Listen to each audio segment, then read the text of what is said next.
En ce mardi 28 décembre 1880, la Dépêche, comme d'autres quotidiens, l'affirme à la une.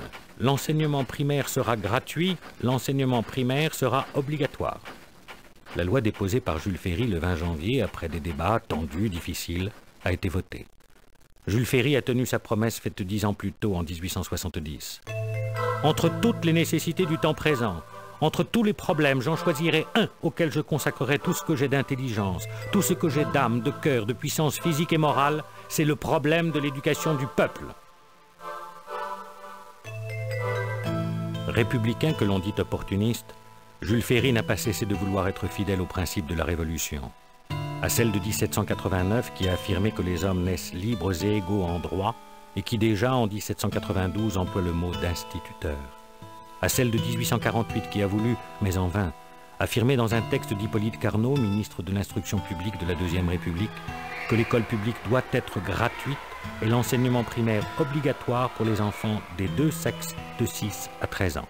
Mais il y a eu la loi Parieux du 11 janvier 1850 qui a amené à révoquer 4000 instituteurs fidèles à l'esprit de Carnot. Mais il y a eu la loi Fallou du 15 mars 1850 qui a distingué les écoles publiques entretenues par les communes, les départements ou l'État, des écoles libres entretenues par des particuliers ou les associations. Et les moyens donnés à l'école publique ont été dérisoires.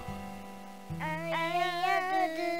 2, 8, 2, 4, 3 et 3, 6, 4 et 4. Ce que veut Ferry, c'est lutter contre l'analphabétisation et c'est donner à la République qui, pour la première fois en 1880, a fait du 14 juillet une fête nationale, à la République qui s'est donné la Marseillaise pour hymne, à la République qui, enfin majeure, fonde ses rites et impose ses valeurs, un enseignement qui ne soit pas celui de l'Église.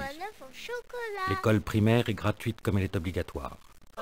La nouvelle loi, écrit la Dépêche dans la phrase « L'instruction morale et religieuse » efface le mot « religieuse ». La loi nous donne la laïcité par omission. Il faudra attendre 2 ans encore, et la loi du 28 mars 1882, pour que la laïcité devienne une réalité dans la République. Plouf, plouf, Pinocchio est malade, je l'emmène à l'hôpital. L'hôpital est fermé, Pinocchio me casse les pieds. Au bout de 3, 1...